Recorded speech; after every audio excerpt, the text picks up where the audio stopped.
நம்மளோட வாழ்க்கை பாதையில நமக்கு பிடிச்சவங்க நம்மளை அண்டர்ஸ்டாண்ட் பண்ணி நம்ம கூட நம்ம லைஃப் லாங்கா ரொம்ப ஹாப்பியான லைஃப்பை லீட் பண்றதுக்கு சப்போர்ட் பண்ணாங்கன்னா எவ்வளோ அருமையா இருக்கும். உண்மையிலேயே அது மாதிரி ஒரு வரம் கிடைக்கவே கிடையாதுங்க. ஆனா நிறைய நேரங்களில் கான்ஃப்ளிக்ட் வரும். அது உங்களுக்கு பிடிச்சவங்களா இருக்கலாம், உங்களோட மனைவியா இருக்கலாம், கணவனா இருக்கலாம், நண்பனா இருக்கலாம், தோழியா இருக்கலாம். இது எந்த உறவுகளா இருந்தாலும் நிறைய நேரங்களில் அந்த அண்டர்ஸ்டாண்டிங் மிஸ் ஆகுற மாதிரி இருக்கும். அந்த நேரத்தில் ரொம்ப பெயின்ஃபுல்லாக இருக்கும்.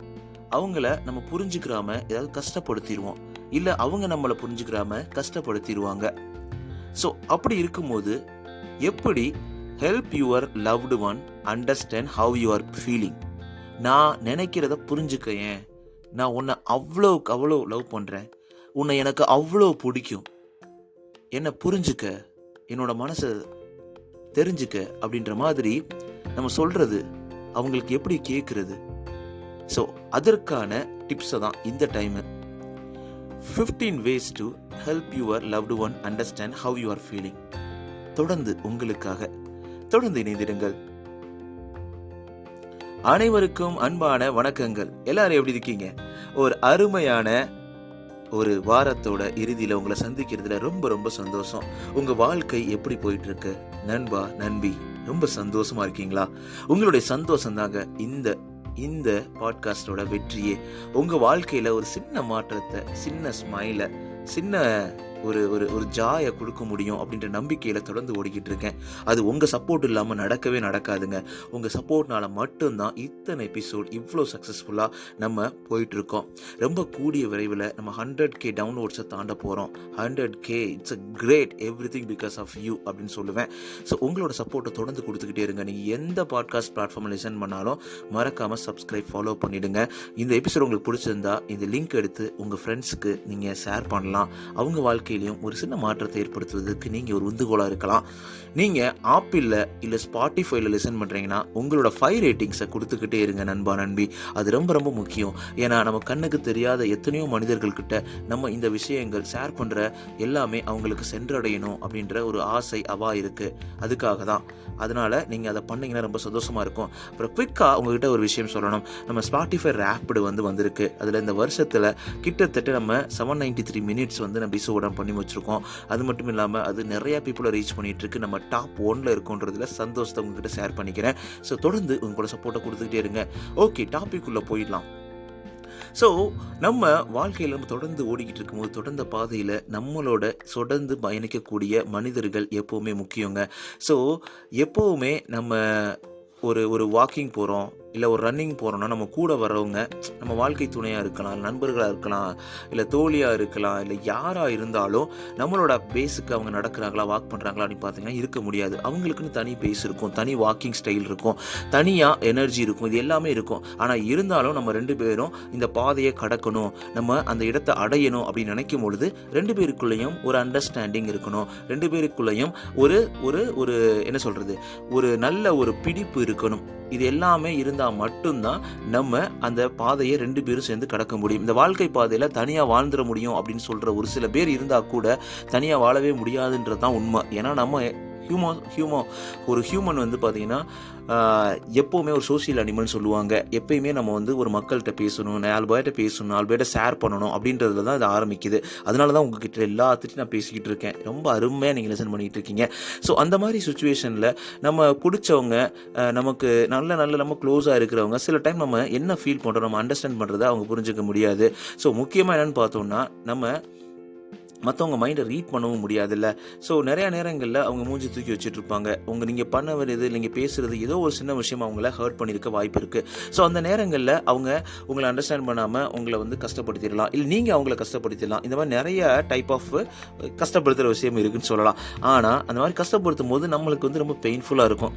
என்னடா நம்ம ரிலேஷன்ஷிப்பில், நம்ம லைஃப்பில் ரொம்ப ரொம்ப ரொம்ப அருமையாக, ரொம்ப லவ்வபிள் கப்புலாக, லவ்வபிள் ஃப்ரெண்ட்ஸாக, லவ்வபிள் ஒரு லவ்வர்ஸாக இருந்தோமே, ஆனால் நமக்குள்ளே ஏன் இந்த பிரச்சனைகள் வருது, ஏன் நம்மளுக்கெல்லாம் புரிஞ்சுக்க முடியல, என்ன நம்மளுக்குள்ள நடக்குது அப்படின்ற மாதிரி யோசிப்போம். அப்படி இருக்கும்போது தான் நம்ம என்ன எப்படி வந்து நம்ம வந்து மற்றவங்க நம்மளோட ஃபீலிங்ஸ் அண்டர்ஸ்டாண்ட் பண்ணுறது, நம்மளோட லவ்டு ஒன் எப்படி அண்டர்ஸ்டாண்ட் பண்ணுறது அப்படின்றதுக்காக தான் வந்து இந்த டிப்ஸ் உங்களுக்காக சொல்ல போகிறோம். ஸோ இதில் ஃபஸ்ட்டு நம்ம என்ன பார்க்க போகிறோம்னா, use I statements instead of you அப்படின்னு சொல்லுவாங்க. ஸோ முக்கியங்க, ரொம்ப ரொம்ப முக்கியம். உங்கள் ரிலேஷன்ஷிப்பில் எந்த டைப் ஆஃப் ரிலேஷன்ஷிப்பாக இருக்கலாம், எடுத்த உடனே நம்ம ப்ளேம் பண்ணுவோம். You are never there when I need you அப்படின்னு சொல்லுவோம். ப்ளேம் பண்ணுற மாதிரி கையை பாயிண்ட் பண்ணி சொல்லுவோம். ஸோ அப்போ தான் அவங்களுக்கு கஷ்டமாக இருக்கும். என்னடா இவ்வளோ அன்பை கொடுத்துக்கிட்டு இருக்கேன், ஆனால் எப்படி இவன் பேசுகிறான் பாரு அப்படின்ற மாதிரி ஆகும். எப்படி இப்போ பேசுகிறா பாரு அப்படின்னு இருக்கும். இதே நம்ம எப்படி சொல்லலாம்னா, I feel sad and hurt when you don't comfort me when I feeling lonely. அப்படி ஐன்றதை ஆரம்பிங்க. எனக்கு ரொம்ப கஷ்டமாக இருக்குது, நீ என் கூட பேசாமல் இருக்கும்போது எனக்கு ரொம்ப ரொம்ப ரொம்ப ரொம்ப வருத்தமாக இருக்குது, நீங்கள் வந்து என்கிட்ட வந்து உங்களோட ஹாப்பினஸை ஷேர் பண்ணாத போது, அந்த மாதிரி ஆரம்பிக்கலாம். அப்போ நம்மளை முன்னிறுத்துறோம். சரிங்களா? இதில் வந்து தன்னிலைன்றது வந்து 2 விஷயம் இருக்குது. ஸோ நான் கரெக்டாக தான் இருக்கேன், நீ கரெக்டாக இல்லை அப்படின்னு சொல்கிறதுக்கு வந்து கரெக்டு கிடையாது. ஆனால் இந்த விஷயத்தை நீ பண்ணாதனால நான் எவ்வளோ ஃபீல் பண்ணுறேன், எவ்வளோ கஷ்டப்படுறேன் அப்படின்ற மாதிரி நீங்கள் ஆரம்பிக்கும் போது, ஸோ இந்த ஸ்டேட்மெண்ட் நல்லாவே அவங்களுக்கு வந்து ஈஸியாக உங்களுக்கு கம்ஃபர்டபுளாக க்ரியேட் பண்ணி கொடுக்கும். ஸோ ஆப்போசிட்டில் இருக்க கஷ்டமாக ஹர்ட்டிங்கில் இருக்கக்கூடிய யாராக இருந்தாலும் உங்களுக்கு வந்து நல்ல நண்பர்களாகவும் நல்லாவும் உங்களை வந்து கண்டினியூ பண்ணுவாங்க. செகண்ட் பார்த்தீங்கன்னா, கீப் இட் ஷார்ட்னு சொல்லுவாங்க. ஸோ உங்கள் பார்ட்னர்கிட்ட பேசலாம், உங்கள் ஃப்ரெண்ட்ஸை பேசலாம், யார்கிட்ட பேசினாலும் ஸோ ரொம்ப ஷார்ட்டாக பேசுங்க. என்ன பேசணுமோ அதை பேசுங்க. அதை விட்டு வள கொலான்னு சொல்லிட்டு அவங்கள கஷ்டப்படுத்துகிற மாதிரி உங்கள் வார்த்தைகளை போர் பண்ணாதீங்க, அவங்கள கஷ்டப்படுத்திடாதீங்க. ஸோ உங்கள் மனசில் இருக்கக்கூடிய நிறைய அந்த வன்மமான சொற்களை வந்து சில டைம் நம்ம விட்டுருவோம். ஸோ இதனால தான் காரணம், நீ அன்னைக்கு வந்து எனக்கு நீ மட்டும் உன் ஃப்ரெண்ட்ஸ் ரொம்ப நேரம் பேசுகிற, என்னை பேச வைக்கல, நீ வந்து உங்கள் குடும்பத்துக்கு மட்டும் தானே வந்து ரொம்ப உண்மையாக இருக்க, என் குடும்பத்துக்கு கரெக்டாக இல்லை அப்படின்ற மாதிரி தேவையில்லாத வார்த்தைகள் நம்ம எடுத்து அதை கொண்டு வருவோம். அப்படி இருக்கும்போது அது ஹானஸ்ட்டாக அது கரெக்டாக இருக்காதுங்க. ஏன்னா நம்ம ஷார்ட்டாக பண்ணணும். ஓகே, இன்னைக்கு நீ இல்லாதனால எனக்கு கஷ்டமாக இருந்துச்சு அப்படி சொல்கிறது தான் பெஸ்ட்டே தவிர, அவங்கள கஷ்டப்படுத்தி நீங்கள் வந்து பெட்டராக இருக்க முடியும் அப்படின்னு நினைக்கிறது வந்து கரெக்டே கிடையாதுங்க. ஸோ அதுக்கப்புறம் தேர்ட் பாயிண்ட் பார்த்தோம்னா, learn to understand your partner as well அப்படின்னு சொல்லுவாங்க. ஸோ நீங்கள் வந்து மற்றவங்க, அதாவது உங்களோட பார்ட்னர் இருக்கலாம், உங்களோட ரிலேஷன்ஷிப், ஃப்ரெண்ட்ஸ் யாராக இருந்தாலும் உங்களை அண்டர்ஸ்டாண்ட் பண்ண நினைக்கிறீங்கல்ல. அப்படி இருக்கும்போது நம்ம ஏன் வந்து அவங்கள அண்டர்ஸ்டாண்ட் பண்ணக்கூடாது? ஏன் அவங்களோட ஃபீலிங்ஸை, அவங்களோட தாட்டை வந்து நீங்கள் ஏன் வந்து அண்டர்ஸ்டாண்ட் பண்ண நீங்கள் ட்ரை பண்ணக்கூடாது? ஏன் மிஸ் அண்டர்ஸ்டாண்ட் பண்ணுறீங்க? நீங்கள் முயற்சி எடுங்களேன். எப்பயுமே நம்ம இந்த உலகத்தில் இந்த ரிலேஷன்ஷிப்பாக இருக்கலாம், ஃப்ரெண்ட்ஷிப்பாக இருக்கலாம், எல்லாமே 2 வே ஸ்ட்ரீட்னு சொல்லுவாங்க. ஸோ எப்போவுமே நம்ம ஒரு பாதையில் மட்டுமே போகணும், நம்ம அவங்ககிட்ட மட்டுமே எதிர்பார்க்கணும், நம்ம எதுவுமே பண்ண மாட்டோம், நான் பாட்டுக்கு இருப்பேன், நான் எதுக்கு இதெல்லாம் பண்ணணும் அப்படின்ற மாதிரி அடமண்டாக இருந்தோம்னா அது கரெக்டாக ஒர்க் அவுட் ஆகாதுங்க. அந்த ஒரு ரிலேஷன்ஷிப் வந்து கரெக்டாக அமையுமா அப்படின்ற கேள்வி கேட்டிங்கன்னா அது முடியவே முடியாது. ஸோ இந்த அடுத்த பாயிண்ட் பார்த்தோன்னா, 4th பாயிண்ட், பி காம் சொல்லுவாங்க. அக்ரெசிவாக நம்ம ஒரு விஷயத்தை அணுகும்போது தான் அங்கே பிரச்சனையே ஆகும். நம்ம எடுத்தவொடனே நீ எப்படி அதை பேசலாம், எனக்கு பிடிக்கவே இல்லை, நீ எப்படி என்னை வந்து குறை சொல்லலாம், இது கரெக்டு கிடையாது, நீ இப்படி தான் இருக்கணும் அப்படின்ட்டு கத்தி பேசுகிறத விட்டுட்டு அமைதியாக அவங்க வாய்ஸை ரைஸ் பண்ணாமல், மற்றவங்கள ப்ளேம் பண்ணாமல், அவங்கள நீங்கள் புரிஞ்சுக்க ட்ரை பண்ணும்பொழுது அதை ரெசல்யூஷனை நோக்கி தான் அவங்களோட டோன் இருக்கணும். ஓகே, இது தப்பாக நடந்துருச்சு, இன்றைக்கி இது கரெக்டாக இல்லை அப்படின்னு நினைக்கிறேன், ஆனால் அதை நம்ம சரி பண்ணிட முடியும் அப்படின்னு பேசி பாருங்களேன். கண்டிப்பாக அது ஈஸியாகவே சரியாகும். அப்படிதான் முக்கியம். ஸோ இது நிறைய இடங்களில் நம்ம கணவன் மனைவி கிடையில் இது நடக்க தான் செய்யும். ஸோ அவங்க தப்பு பண்ணால் கூட நீங்கள் வாய்ஸ் ரைஸ் பண்ணாமல் அதை சொல்லும் போது அது சூப்பராக அக்செப்ட் பண்ணுவாங்க. அந்த பிரச்சனை நீங்கள் சால்வ் பண்ண முடியும். எப்படி நீ இதை பண்ணலாம் அப்படின்னு ஆரம்பிக்கும் போது அங்கே பிரச்சனை இருக்கும். ஸோ சார்ட் அப்படின்னு சொல்லுவாங்க. அதுக்கப்புறம் 5th point, your body language matters சொல்லுவாங்க. ஸோ யார் என்ன சொல்லுவாங்கன்னு பார்த்தீங்கன்னா, இதெல்லாம் படிக்கிற ஒரு ஆர்டிக்கல்லேருந்து வரனால நான் சொல்லுவாங்கன்னு சொல்கிறேன். But still your body language matters. So உங்களோட பாடி லாங்குவேஜ் எப்படி அவங்கக்கிட்ட பிஹேவ் பண்ணுறீங்க, ஸோ அவங்கக்கிட்ட எப்படி நீங்கள் கன்வே பண்ணுறீங்க, உங்களோட வாய்ஸை கரெக்டாக லோ டவுன் பண்ணி ஒரு கரெக்டான இதில் பண்ணலாம். அப்படி கையை நீட்டி ஒரு கையை தூக்கி நிட்டுட்டு பார்த்துக்க கொண்டே விடுவேன் அப்படின்ற மாதிரி பருத்தி வீரன் படத்தில் வர மாதிரி நம்ம கார்த்திக் மாதிரி பேச முடியாது. அந்த பாடி லாங்குவேஜ் வந்து எப்போயுமே பொலைட்டாக ரொம்ப ஹம்பிளாக இருக்கட்டுமே. ஏன்னா ஒரு லவ்வை நீங்கள் பரிமாறுறீங்க, லவ்வை ஷேர் பண்ணுறீங்க, ஒரு அன்பை நீங்கள் பரிமாறுற இடத்துல நீங்கள் ஏன் வந்து ஒரு தப்பான ஆக்ஷன்டையோ இல்லை தப்பான பாடி லாங்குவேஜை நம்ம கொடுக்கணும். ஸோ அதனால அந்த பாடி லாங்குவேஜ் வந்து வெரி வெரி இம்பார்ட்டண்ட். அவங்கள அண்டர்ஸ்டாண்ட் பண்ணுறதும் அவங்க உங்ககிட்ட அண்டர்ஸ்டாண்ட் பண்ணுறதும் லவ்வை ஷேர் பண்ணுறதுக்கு ரொம்ப ரொம்ப முக்கியங்க. அதுக்கப்புறம் discuss your emotions in your conversations. So மற்றவங்களோட ஃபீலிங்ஸை நீங்கள் அண்டர்ஸ்டாண்ட் பண்ணணும் அப்படின்னு பார்த்தீங்கன்னா, ஸோ ஒரு கான்வர்சேஷன் எப்பவுமே மேக் பண்ணுங்கள். அது கான்வர்சேஷனே இல்லைன்னா எப்படி வந்து அந்த பிரச்சனையை வந்து நீங்கள் சால்வ் பண்ண முடியும்? ஐயோ இதை பற்றி பேசினாலே பிரச்சனை வரும், இது கரெக்டாக வராது அப்படின்ற மாதிரி நம்ம இல்லாமல், ஸோ நீங்கள் அதில் அவங்களோட எமோஷன்ஸையும் நீங்கள் அண்டர்ஸ்டாண்ட் பண்ணுங்கள். அவங்களுக்கு பதில் சொல்கிறதா இருக்கட்டும், இல்லை அவங்க உங்களுக்கு பதில் சொல்கிறதா இருக்கட்டும். ஓகே, இவங்க வந்து கஷ்டப்படுவாங்க, இதை இந்த மாதிரி சொல்லக்கூடாது, இதை நம்ம பொலைட்டாக கரெக்டாக. ஸோ இன்றைக்கி நீ அருமையாக சாப்பாடு பண்ணியிருந்த, ரொம்ப அழகாக இருந்தது, ஆனால் அதில் லைட்டாக கொஞ்சம் சால்ட்டு மட்டும் அதிகமாக இருந்தது, பட் ஆனால் அது ரியலாகவே கிரேட்டாக இருந்தது, அப்படி சொல்லி பாருங்கள். நீ என்ன சமைச்சு வச்சுருக்க, அவங்க காலையிலேருந்து சமைப்பாங்க. நம்ம அம்மாவாக இருக்கட்டும், இல்லை நம்ம மனைவியாக இருக்கட்டும், தோழியாக இருக்கட்டும், இல்லை நண்பனாக இருக்கட்டும், இல்லை அப்பாவாக இருக்கட்டும், யாராக இருந்தாலும் யார் சமைச்சாலும் டப்புன்னு நம்ம குறை சொல்லிடுவோம். அதுவே எவ்வளோ கஷ்டமாக இருக்கும் தெரியுங்களா? ஒருத்தவங்க பண்ணுற ஒர்க்கை நம்ம டப்புன்னு நம்ம வந்து கிரிட்டிசைஸ் பண்ணிடலாங்க, ஆனால் அதுக்கு அவங்க எவ்வளோ மெனக்கிடுறாங்க அப்படின்றது தான் முக்கியம். சரிங்களா? ஸோ அந்த இடத்துல தான் நம்ம கொஞ்சம் பக்காவாக வந்து அவங்க எமோஷனெல்லாம் மதிக்கணும். அதுக்கப்புறம் explain what you feel clearly. ரொம்ப கிளியராக பேசுங்க. நம்ம அப்படியே சுற்றி எடுப்போம். நம்ம அப்படியே ஒரு விஷயத்தை சொல்கிறதுக்கு முன்னாடி அவங்களே போர் அடித்து போயிடுவாங்க. ஒரு மணி நேரம் நான் ஏன் இதை வந்து சொல்ல வரதேன்னு சொல்லுவாங்க. ஸோ எக்ஸ்பிளைன் பண்ணுறது ஓகே, பட் ஆனால் நீங்கள் உங்களுக்கு என்ன தேவை, உங்கள் மனசில் என்ன தோணுது, நான் பேசும் போதெல்லாம் நீ ஃபோன் பார்த்துக்கிட்டு இருக்க, நீ ஃபோன் நோண்டிக்கிட்டு இருக்க, எனக்கான அந்த ஒரு அட்டென்ஷன் கொடுக்க மாட்டேற, எனக்கான ஃபோக்கஸ் கொடுக்க மாட்டேற, இதை நான் பண்ணால் உனக்கு எடுத்துக்குவியா அப்படின்ற மாதிரி நீங்கள் டக்குன்னு உங்களுக்கு என்ன தோணுதோ அதை சொல்லிடுங்க. அதை வளைச்சி இது பண்ணி நீ எப்போ பார்த்தாலும் ஃபோன் நோண்டிக்கிட்டே இருக்க, வா நம்ம 2 பேரும் வந்து படம் வாக்க போகலாம், வாக் பண்ணலாம் அப்படின்ற மாதிரி கூப்பிடும்போது அவங்களுக்கு எரிச்சல் வரும்ல. அது தேவையில்லாமல் அவங்க வார்த்தைகளை கொட்டிடுவாங்க. கொட்டுற வார்த்தைகளை திருப்பி தூக்கவே முடியாது, அள்ளவே முடியாது சொல்லுவாங்க. ஸோ அந்த மாதிரி நேரங்களில் நம்ம ரொம்ப ஜாக்கிரதையாக இருக்கணும். ஸோ அதுக்கடுத்த பாயிண்ட் பார்த்தீங்கன்னா, remind your partner that they are enough. So அவங்கக்கிட்ட அவங்களோட ஃபீலிங்ஸை நீங்கள் அண்டர்ஸ்டாண்ட் பண்ணணும். அவங்கக்கிட்ட ஒரு ரிலேஷன்ஷிப்பில் நீங்கள் அவங்கள ரொம்ப ரெஸ்பெக்ட் பண்ணணும். அப்படின்னா எப்போவுமே அவங்க வந்து என்ன மாதிரி இருக்காங்களோ அதை நீங்கள் அக்செப்ட் பண்ணணும். நீ இதை மாற்றிக்க, அதை மாற்றிக்க, இது எனக்கு பிடிக்காது, அது எனக்கு பிடிக்காது அப்படின்னு சொல்ல முடியாது. ஏன்னா ஒவ்வொருத்தருக்கும் ஒரு கேரக்டர் இருக்கும். அதெல்லாம் நீங்கள் அக்செப்ட் பண்ணி தான் உங்கள் வாழ்க்கையை நீங்கள் ஸ்டார்ட் பண்ண ஆரம்பிக்கிறீங்க. அந்த மாதிரி சுச்சுவேஷனில் இல்லை எனக்கு இதை மாற்றிக்க, அதை மாற்றிக்க அப்படின்னு சொல்கிறது வந்து கரெக்ட் கிடையாதுங்க. எப்போவுமே நீங்கள் உங்களோட ஃபீலிங்ஸை எக்ஸ்ப்ரெஸ் பண்ணிவிட்டு அதுக்கப்புறம் அதை அவங்களோட ஃபீலிங்ஸையும் நீங்கள் ரெஸ்பெக்ட் பண்ணி ஆகணும். அதுக்கப்புறம் சூஸ் யுவர் டைம் வைஸ்லின்னு சொல்லுவாங்க. டைமிங் ரொம்ப ரொம்ப இம்பார்ட்டண்ட்டு. ஸோ காலைல எந்திரிக்கும் போதே நீ வந்து என்னென்ன பண்ணிக்கிட்டு இருக்க, நீ பண்ணுறது எதுவுமே எனக்கு பிடிக்கல, இதெல்லாம் ஒரு வாழ்க்கையா அப்படின்னு நம்ம பேசுகிறத விட, ஒரு நைட் டைமிங்கில் அவங்க பண்ண ஹர்ட்டிங்க, நீ நேற்று பேசுகிறது சுத்தமாக எனக்கு பிடிக்கல அப்படின்னு காலைல எந்திரிச்சுன்னு சொல்கிறத விட, ஒரு கரெக்டான டைமிங் பார்த்து அவங்க ட்ரைவ் பண்ணும் போதோ, நல்லா பேசும்போதோ, ரொம்ப ரொம்ப ரொம்ப ஒரு கரெக்டான மூடில் இருக்கும் போதோ நம்ம அவங்கக்கிட்ட பேச ஆரம்பிக்கிறது பெஸ்ட்டு. நல்ல டைமிங்காக நம்ம சூஸ் பண்ணி அவங்ககிட்ட அந்த பிரச்சனையை கொண்டு போகும்போது அது ஈஸியாக சால்வ் பண்ணுறதுக்கான வாய்ப்புகள் நிறையா இருக்குது. ஸோ அப்புறம் நோ யுவர் பார்ட்னர்ஸ் லாங்குவேஜ்னு சொல்லுவாங்க. ஸோ நிறைய பேர் அவங்கவுங்க எமோஷன்ஸில் வேறு மாதிரி பேசுவாங்க. ஒரு சில பேர் ரொம்ப சென்சிட்டிவாக இருப்பாங்க, ஒரு சில பேர் எதையுமே கண்டுக்கவே மாட்டாங்க. ஸோ ஒரு சில பேர் வந்து ரொம்ப அக்ரெசிவ் இருப்பாங்க, ரொம்ப ரொம்ப அன்பாக இருப்பாங்க. இந்த மாதிரி நிறைய டிஃப்ரெண்ட் டைப் ஆஃப் பீப்புள் இருப்பாங்க. அப்போ உங்கள் பார்ட்னர் எப்படி அப்படின்றத நீங்கள் தான் புரிஞ்சுக்கணும். அது புரிஞ்சுக்கிட்டு அதுக்கு ஏற்ற மாதிரியான ஒரு அப்ரோச்சை எடுத்துக்கொண்டு போய் அவங்ககிட்ட பேசும்போது இந்த பிரச்சனைகள்லாம் வரவே வராது. அவங்களும் நீங்கள் அண்டர்ஸ்டாண்ட் பண்ணுவீங்க, நீங்களும் அவங்கள அண்டர்ஸ்டாண்ட் பண்ணிக்குவீங்க. ஸோ அதே மாதிரி அடுத்த பாயிண்ட் பார்த்தோன்னா, connect when you are not too emotional.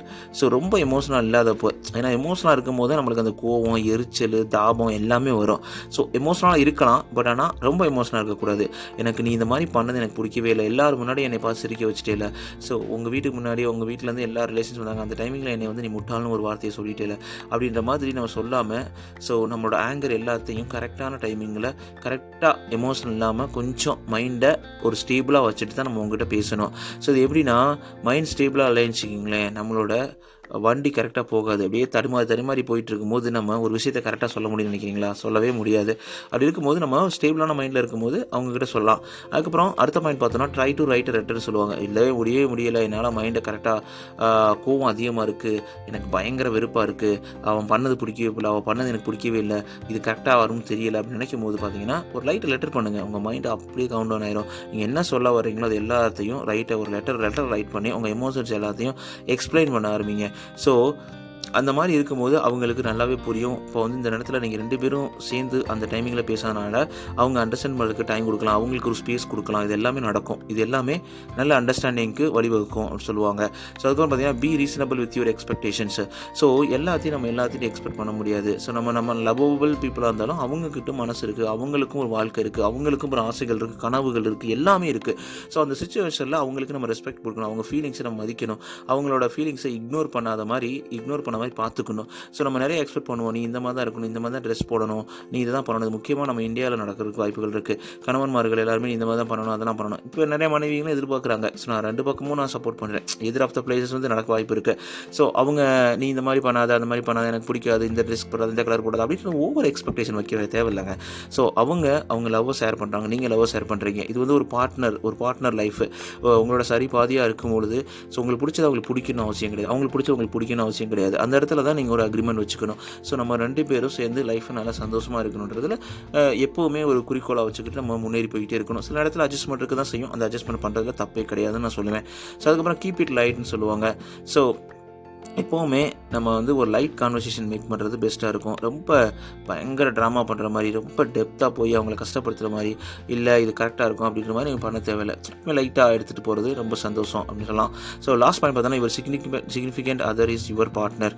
So லாஸ்ட்டாக என்ன பண்ணணும்னா, ஸோ உங்கள் ஆப்போசிட்டில் இருக்கவங்க அந்த ரிலேஷன்ஷிப்பில் யாராக இருந்தால் கூட அவங்க உங்களுக்கு முக்கியமானவங்க, உங்களோட வெல்விஷர், உங்களுக்கு நீங்கள் கஷ்டப்படும் போது உங்களோட மனசுக்கு ரொம்ப இதமாக அவங்க கூட இருந்திருக்கிறாங்க.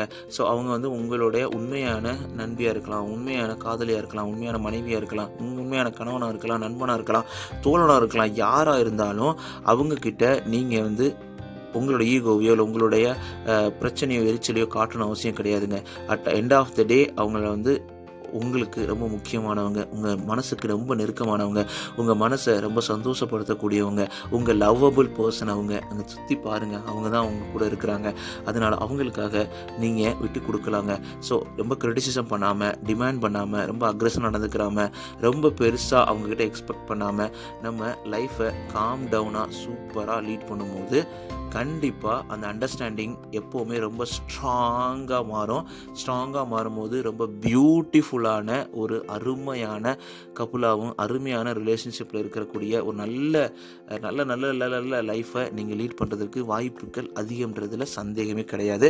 இந்த டிப்ஸை எல்லாத்தையும் உங்களுக்கு இந்த டிப்ஸில் ரொம்ப பிடிச்ச டிப்ஸ் அப்படின்ற மாதிரியும் நீங்கள் அதை ட்ரை பண்ணால் அது எப்படி இருந்தது எல்லாத்தையும் RJ_Mano_ இந்த இன்ஸ்டாகிராம் பேஜில் நீங்கள் அனுப்புங்க. உங்களோட மெசேஜுக்காக நான் காத்துக்கிட்டு இருக்கேன். RJ_Mano_ இந்த இன்ஸ்டாகிராம் பேஜில் உங்களுக்காக நான் வெயிட் பண்ணிகிட்டு இருக்கேன். அடுத்த எபிசோடில் என்ன பண்ணலாம் அப்படின்ற ஒரு ஐடியா உங்களுக்கு இருக்குன்னா கண்டிப்பாக உங்களோட கேள்விகளை எழுதி அனுப்புங்க. ஸோ உங்களோட சப்போர்ட்டை மறக்காமல் கொடுத்துக்கிட்டே இருங்க. நீங்கள் எந்த பாட்காஸ்ட் பிளாட்ஃபார்ம் லிசன் பண்ணாலும் நீங்கள் உங்களுடைய தாட்ஸ், உங்களுடைய ப்ராசஸ் அது எல்லாத்தையும் வந்து RJ_Mano_ இந்த இன்ஸ்டாகிராம் அனுப்புங்க. அது மாதிரி உங்களோட சப்போர்ட்டை மறக்காமல் சப்ஸ்கிரைப் பண்ணுறதுலையும் ஃபாலோ பண்ணுறதுலையும் பண்ணுங்கள். உங்களுடைய அந்த 5 ரேட்டிங்ஸை ஸ்பாட்டிஃபைல ஆப்பில் கொடுத்துட்டே இருங்க. நம்ம தெரியாத மனிதர் வாழ்க்கையில் ஒரு மாற்றத்தை ஏற்படுத்த முடியும் அப்படின்னு நம்பிக்கை உங்களால் எனக்கு உருவாகுது. ஸோ அது மட்டும் இல்லாமல் இன்னும் நிறைய உங்கள் வாழ்க்கையில் நிறைய சந்தோஷங்களும் நிறைய புன்னகையும் நிறைய நிம்மதியும் உங்கள் வாழ்க்கையில் தொடர்வதற்கு வாழ்த்துக்கள். நீங்கள் கேட்டுக்கிட்டீங்க RJ_Mano. இது உங்களோட நம்பிக்கை. நான் உங்கள்கிட்ட பேசிகிட்டு இருக்கேன் மனோ. அடுத்த எபிசோடில் ஒரு சூப்பரான இம்பார்ட்டண்டான அருமையான டாப்பிக்கில் உங்களை வந்து சந்திக்கிறேன். அது வரைக்கும் உங்களிடமிருந்து விடைபெறுவது RJ_Mano. டேக் கேர் நண்பா, நன்பி.